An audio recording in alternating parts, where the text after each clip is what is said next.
Assalamualaikum warahmatullahi wabarakatuh. Selamat pagi dan salam sejahtera untuk kita semua. Perkenalkan, saya Dr. Agustinus Miranda Wijaya, MMMKN, dosen pada program studi Magister Manajemen, Fakultas Ekonomi dan Bisnis, Universitas Pancasila. Video ini dibuat dengan tujuan memenuhi salah satu persyaratan sertifikasi dosen pada tahun 2025 sebagai dokumen pernyataan diri dosen dalam unjuk kerja Tridharma perguruan tingginya. Adapun mata kuliah yang akan saya jelaskan dalam video ini adalah mata kuliah Manajemen Pemasaran Era Digital. Saya mengampu mata kuliah ini karena saya memiliki pengalaman yang luas baik secara praktisi maupun akademisi di bidang pemasaran dan memiliki juga sertifikat nasional dan internasional, khususnya di internasional adalah CPM Asia, yaitu Certified Professional Marketer. Metode pembelajaran yang saya terapkan adalah pertama ceramah, kedua problem based learning, di mana pada saat ceramah saya memberikan materi kepada mahasiswa secara langsung dan kemudian mahasiswa memberikan umpan balik. Selanjutnya problem based learning, di mana saya setelah menjelaskan materi kuliah, kemudian akan memberikan soal latihan berupa kasus-kasus yang kemudian didiskusikan dengan mahasiswa saya. Selain itu juga diberikan pelatihan secara mandiri kepada mahasiswa melalui LMS Universitas Pancasila. Selain mata kuliah ini dilaksanakan secara blended learning, juga melalui luring maupun daring, di mana pelaksanaan luring dilakukan dengan perkuliahan dalam kelas, sedangkan daring dilakukan melalui LMS. Demikian informasi yang saya sampaikan mengenai mata kuliah Manajemen Pemasaran Era Digital pada program studi Magister Manajemen Fakultas Ekonomi dan Bisnis Universitas Pancasila. Dan berikutnya akan saya sampaikan tentang rencana pembelajaran atau RPS secara singkat dan juga cuplikan proses pembelajaran serta pengajaran yang saya laksanakan. Selamat menyaksikan.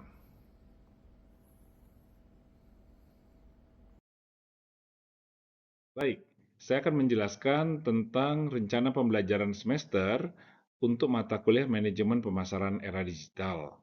Yang pertama saya akan jelaskan terkait dengan capaian pembelajaran mata kuliah atau CPMK.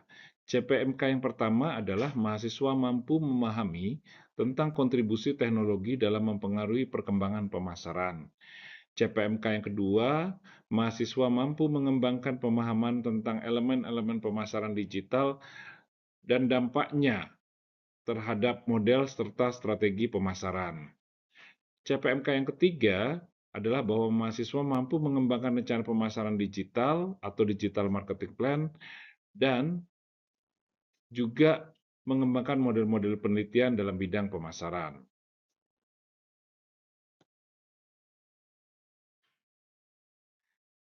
Deskripsi singkat dari mata kuliah ini adalah mata kuliah Manajemen Pemasaran Era Digital menjelaskan bagaimana memahami tahapan pemasaran digital saat ini dan bagaimana hal ini mengubah keterlibatan organisasi, perusahaan, dan konsumen.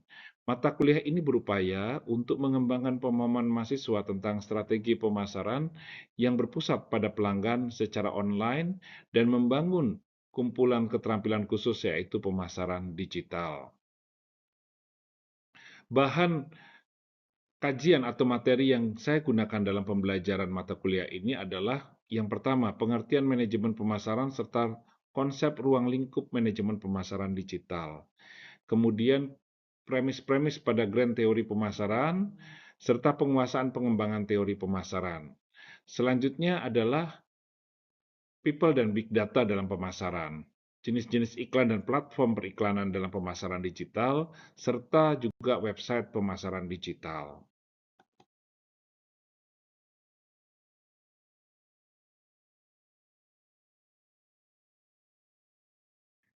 Sedangkan pustaka yang saya pergunakan adalah pertama, buku marketing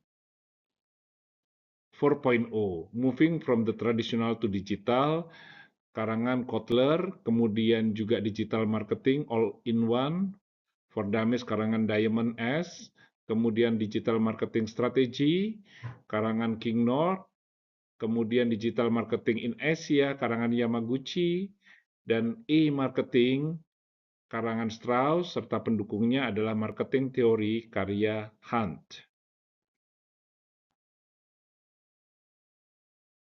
Baik, demikian gambaran RPS dari mata kuliah Manajemen Pemasaran Era Digital, dan selanjutnya kita akan beralih kepada perkuliahan Manajemen Pemasaran Era Digital.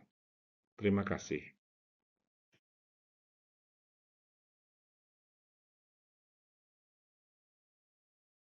Baik, selamat pagi rekan-rekan mahasiswa. Kita akan memulai perkuliahan kita tentang manajemen pemasaran di era digital atau marketing management in digital era. Perkenalkan latar belakang saya seorang akademisi dan juga seorang praktisi yang sudah berpengalaman lebih dari 30 tahun dari berbagai industri, khususnya saya menangani di bidang pemasaran. Selanjutnya ini adalah kontak person saya, Anda dapat menghubungi saya kapanpun untuk berkonsultasi dan juga untuk berdiskusi tentang manajemen pemasaran atau mata kuliah yang sedang kita jalankan ini.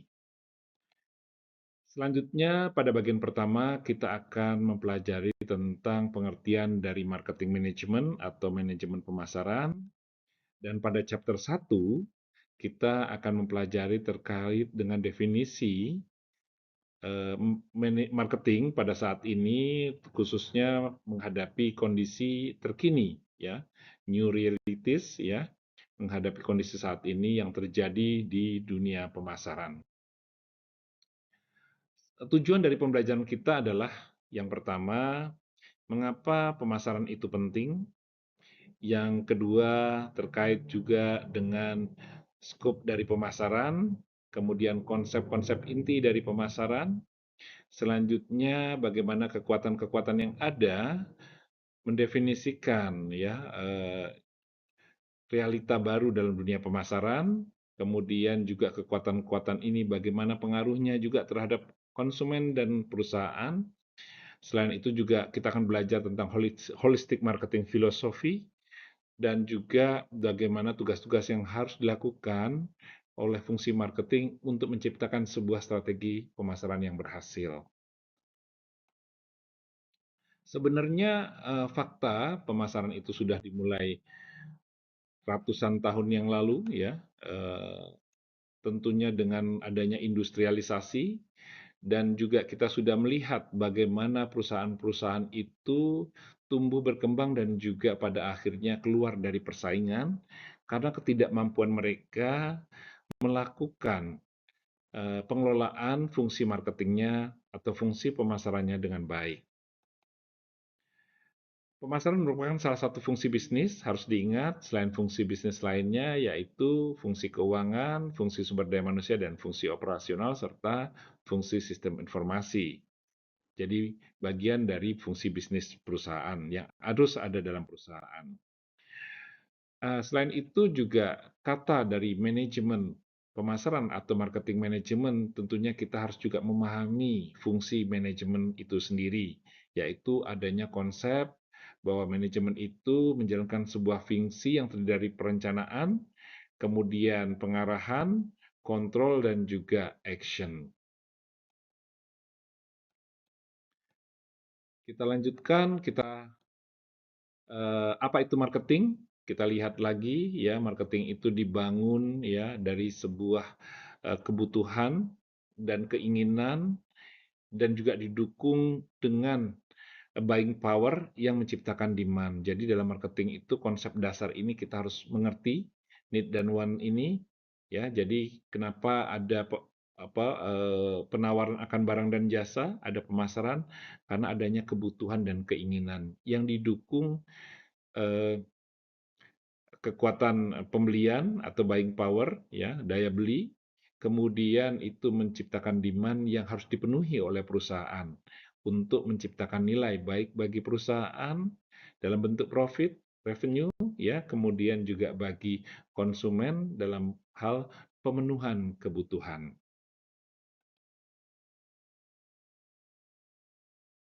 Di sini nilai dari fungsi marketing ini apa ya? Jadi tergambar bahwa financial success often depends on marketing ability.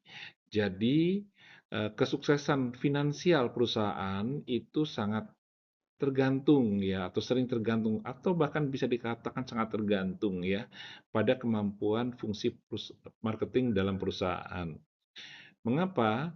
Karena fungsi marketing ini akan menghasilkan revenue. Revenue itu menciptakan eh, cash in ya, atau pendapatan untuk perusahaan. Kemudian juga successful marketing builds demands for products and services which in turn create jobs. Jadi marketing sukses itu menciptakan lapangan kerja ya, menciptakan lapangan kerja. Kemudian marketing build strong brand and a loyal customer base, ya, menciptakan basis pelanggan yang loyal, ya. Kemudian ini secara langsung dan tidak langsung merupakan intangible asset yang contribute heavily to the value of the firm, dan yang mana ini juga menjadi intangible asset. Jadi fungsi marketing ini menjadi intangible asset buat perusahaan yang berkontribusi terhadap nilai perusahaan juga pada akhirnya. Jadi hal tersebut menggambarkan bahwa selain menciptakan brand yang kuat ya untuk jangka panjang, yang itu juga menjadi intangible asset ya, aset yang tidak kelihatan tapi sangat bernilai. Jadi perusahaan yang sukses itu memiliki fungsi marketing yang dikelola dengan baik. Baik. Sedangkan scope dari marketing itu sendiri adalah marketing is about identifying and meeting human and social need. Jadi pemasaran itu adalah mengidentifikasi dan memenuhi ya kebutuhan manusia dan sosial. Nah, itu harus kita ingat ya, harus dicamkan ya. Dan di sini ada gambaran definisi dari Asosiasi Pemasaran Amerika ya, atau AMI ya. Association Marketing America Association, mohon maaf, America Marketing Association, di mana MI ini mendefinisikan marketing is the activity, set of institution and process for creating, communicating, delivering, and exchanging offerings that value for customer, client, partner, and society at large. Ya, jadi sebenarnya di sini adalah menciptakan value ya, yang dihasilkan dari pertukaran dan pemenuhan ya, pemenuhan kebutuhan tadi ya. Baik, selanjutnya adalah dari marketing manajemen itu apa ya? Jadi marketing manajemen itu adalah seni dan pengetahuan ya dari memilih target market, mendapatkannya, menjaganya, dan mengembangkan ya customer ya dari target market itu melalui penciptaan ya, delivery, dan communicating superior customer value. Jadi mengkomunikasikan juga pada akhirnya tentang nilai customer yang juga penting ya. Jadi menciptakan, mendelivery ya, kemudian mengkomunikasikan superior customer value. Jadi di sini tergambar bahwa marketing management itu penting, sangat penting buat perusahaan. Karena kalau salah memilih target, salah menciptakan nilai yang tidak tepat untuk memenuhi kebutuhan dari customer, dia tidak akan tercipta sebuah nilai yang penting untuk customer, dan pada akhirnya hal tersebut akan merugikan perusahaan. Nah, apa saja yang bisa dipasarkan ya? Yang bisa dipasarkan itu ada beberapa hal ya. Yang pertama adalah goods, goods itu barang ya. Kemudian services, jasa. Jadi kalau kita bicara produk, produk itu terdiri dari barang dan jasa. Kemudian lebih detailkan lagi adalah contohnya selain barang dan jasa, yang umum ada juga event ya, acara yang dilakukan. Makanya kita tahu tentang event organizer. Nah, kemudian juga experiences ya, pengalaman juga bisa, nanti kita lihat ya, pengalaman apa yang bisa dipasarkan.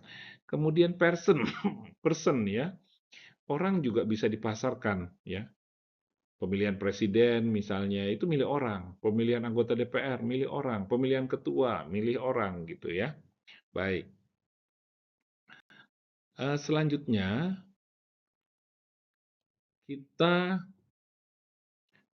lihat lagi apa yang bisa dipasarkan ya. Places ya, tempat ya. Kemudian properties, hak milik ya. Organization, organisasi ya. Contoh apa? Partai ya, LSM ya, bisa dipasarkan. Jadi yang organisasi kemasyarakatan ya, organisasi pemuda ya. Jadi yang biasanya organisasi yang bisa memasarkan itu adalah organisasi yang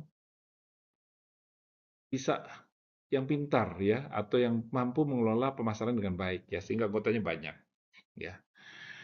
Nah, kemudian informasi juga bisa dipasarkan, kemudian ide-ide juga bisa dipasarkan. Nah, selanjutnya kita lihat lagi apa yang bisa dipasarkan ya. Nah, sebelumnya mungkin apa yang siapa yang memasarkan ya. Jadi di sini didefinisikan a marketer is somehow who seeks a response, attention, a purchase, a vote, a donation from another party called the prospects ya. Jadi kalau seorang pemasaran itu orang yang punya inisiatif yang apa namanya lebih kuat gitu ya. Kemudian yang orang yang cari respon ya, cari respon ya. Cari respon dari siapa? Dari orang lain ya, dari pihak lain. Nah, pihak lain ini disebut dengan prospek.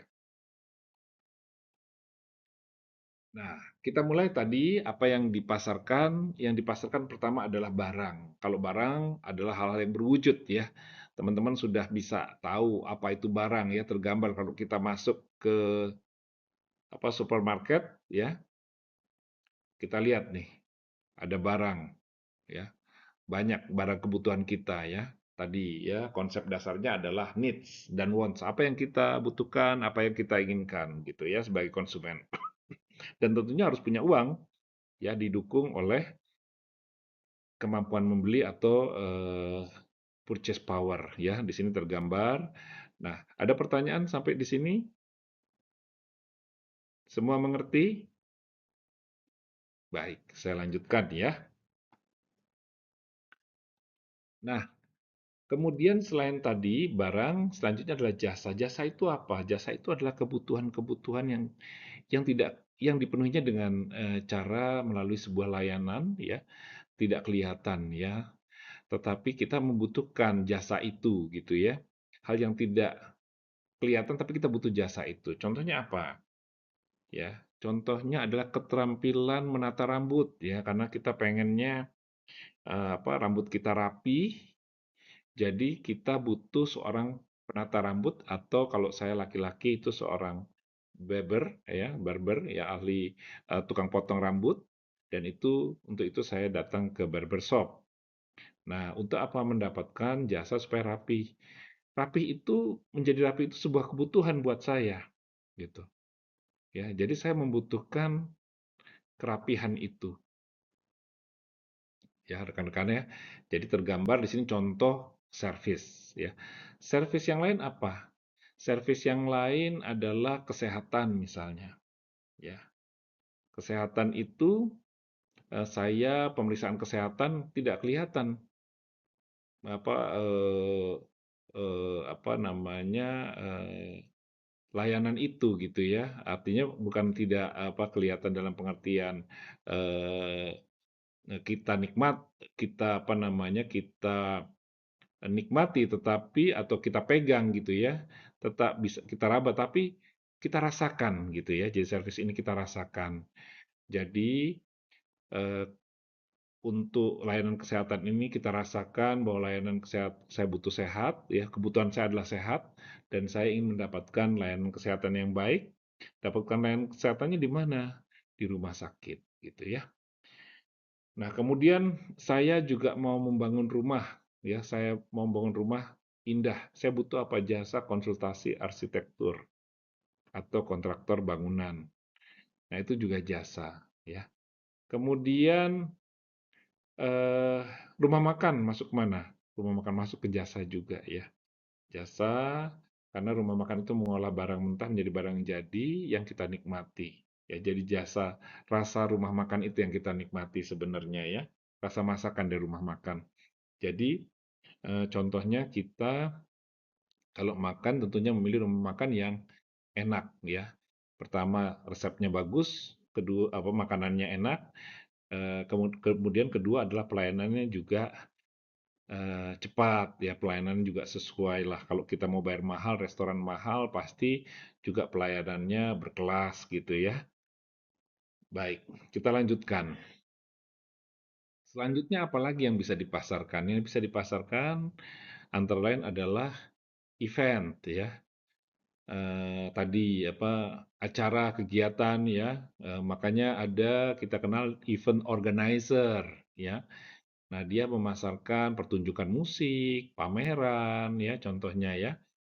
Nah, jadi dari sini tergambar bahwa kita melihat hal-hal yang sebenarnya kebutuhan itu sifatnya nyata dan tidak nyata, tangible dan intangible kebutuhan itu, ya. Jadi kalau kita menonton konser musik, apa yang kita dapatkan? Kesenangan gitu, ya. Kesenangan yang kita dapatkan. Ya, kemudian apa kalau kita mendatangin misalnya pameran, apa yang kita dapatin? Relasi, networking gitu, ya. Hal-hal yang memang kita butuhkan. Ya, baik. Selanjutnya experiences, ya, pengalaman, ya. Kita mau manusia itu kebutuhannya tadi tidak hanya yang kelihatan tapi juga yang tidak kelihatan. Tidak hanya kebutuhan pokok, ya, tapi juga kebutuhan sekunder dan juga tersier, ya. Nah, jadi kesenangan ini tentunya khususnya saat ini itu kita kenal dengan healing, ya, kalau orang bilang ya healing gitu, ya. Mau kemana? Mau healing, mau jalan-jalan, ya. Itu untuk apa? Untuk merasakan sebuah experiences, ya. Sebuah experience, sebuah apa pengalaman yang memang menyenangkan gitu. Habis itu sudah lebih fresh, ya. Jadi di sini experiences itu bisa apa namanya, disediakan, ya, melalui taman permainan, ya, atau kegiatan-kegiatan yang memang orang senang gitu, ya, hobi, ya, menjadi gaya hidup juga, ya. Contohnya mana? Contohnya misalnya Walt Disney gitu, ya. Kemudian apa namanya, theme park, ya. Jadi ya, atau penyedia berita digital. Nah, ini menunjukkan, ya, bahwa informasi pun bisa dipasarkan, ya, bisa jadi pendapatan gitu, ya. Nah, informasi ini bisa benar, bisa tidak, ya. Jadi informasi itu kalau yang tidak benar itu kita sebut hoax, ya. Jadi mesti hati-hati. Jadi ini tergambar gambaran eh, salah satu produk yang bisa dipasarkan yaitu informasi. Baik, selanjutnya ide-ide juga bisa, ya, misalnya kegiatan, ya, artinya apa nama inisiasi, ya, kampanye itu bisa dipasarkan, ya. Jadi kalau saya setuju stop terhadap narkoba, stop terhadap rokok. Nah, itu karena idenya adalah bagaimana membuat kehidupan itu lebih baik. Begitu. Nah, jadi ini adalah gambaran apa saja yang bisa dipasarkan. Nah, selanjutnya kita akan belajar tentang kalau tadi kan kenapa ada pemasaran, itu karena adanya upaya untuk memenuhi kebutuhan, gitu, ya. Nah, sekarang kita belajar tentang apa namanya kondisi-kondisi kebutuhan, ya, tentang apa itu kebutuhan, ya. Dan kebutuhan itu apa aja, ya, ada apa saja, ya, kebutuhan-kebutuhan yang ada itu dan bisa dipenuhi atau dapat dipikirkan oleh perusahaan untuk dilakukan pemenuhan terhadap kebutuhan itu, ya, penciptaan nilai melalui barang dan jasa yang nantinya akan mendatangkan revenue atau pendapatan untuk perusahaan. Jadi di sini tergambar eh, 8 permintaan ya. 8 permintaan yang ada ya, yaitu yang pertama adalah negatif demand ya, permintaan yang negatif. Apa itu permintaan negatif? Nanti kita akan pelajari. Kemudian non-existing ya, demand, latent demand, declining demand, irregular demand, unwholesome demand, full demand, dan overfull. Jadi ada 8 jenis permintaan yang bisa dipenuhi oleh perusahaan dengan produk-produknya. Nah, ini perusahaan harus mampu melihat permintaan ini dan mengolahnya menjadi suatu opportunity untuk dipenuhi, ya. Baik, kita lihat apa itu negatif demand. Nah, negatif demand itu sesuatu yang sebenarnya permintaan, ya, permintaan, tapi hal tersebut sebenarnya dihindari tidak terjadi kalau bisa ya kondisinya ya, misalnya asuransi kematian, ya, kemudian asuransi kecelakaan, kita nggak mau terjadi kecelakaan, tapi ada kebutuhan untuk mengcovernya apabila itu terjadi, gitu ya, atau ada kebutuhan untuk melindungi diri apabila itu terjadi, gitu, ya. Nah, bagaimana dengan asuransi? Jadi asuransi ini sebuah kebutuhan, tapi kebutuhan itu dihindari, tapi harus untuk supaya nggak mungkin dihindari, tapi paling tidak diatasi gitu ya, bisa diatasi dampaknya ya. Nah, dengan ikut asuransi sehingga ini menjadi demand ya bagi perusahaan-perusahaan asuransi dan mereka memasarkan produk-produk asuransinya. Baik, selanjutnya eh, non-existing demand ya, atau no demand, atau sebenarnya ini adalah permintaan, tapi permintaan ini sudah lawas ya, sudah kadaluarsa gitu ya, dengan adanya produk baru, tapi masih bisa dikatakan tidak ada permintaan. Tapi kalau ada barangnya, mungkin mereka bisa beli untuk apa? Untuk nostalgia gitu ya, misalnya ya. Tapi nggak ada permintaan untuk itu sebenarnya ya. Misalnya kalau kita lihat sekarang banyak pemutar piringan hitam ya, yang sebenarnya sudah tidak dibutuhkan tapi banyak ada disediakan untuk memorabilia, untuk nostalgia gitu ya. Tapi itu juga bisa dipenuhi gitu ya, artinya bisa diproduksi ya. Misalnya eh, radio lawas gitu ya, itu kan sudah nggak ada permintaan sebenarnya. Tapi kalau ada, mungkin ada orang yang tertarik bisa membelinya gitu ya. Nah, sebagai gambaran selanjutnya adalah latent demand. Latent demand ini justru kebalikannya ya. Ada permintaan tapi nggak ada yang bisa memenuhinya. Contohnya apa? Hal ini contohnya adalah permintaan akan eh, barang-barang elektronik ya, gadget yang tidak perlu ada di charge, tapi baterainya bisa bertahan selamanya gitu. Nah, itu latent demand, tidak ada yang bisa mempengaruhinya. Baik. Ada pertanyaan sampai di sini? Ya, Mas Roy, ada pertanyaan? Belum ada? Kemudian Mas Imam, jelas? Nah, baik. Nanti coba dipikirkan, eh, coba cari menurut Anda produk-produk yang harus ada untuk memenuhi latent demand ini. Ya, coba cari. Nah, kalau bisa nanti Anda akan menjadi seorang marketer yang hebat. Paling enggak Anda punya eh, proposal produk yang bisa ditawarkan kepada produsen untuk diproduksi karena ini merupakan latent demand. Ya, coba cari. Itu tugas dari saya, teman-teman cari. Baik. Terima kasih.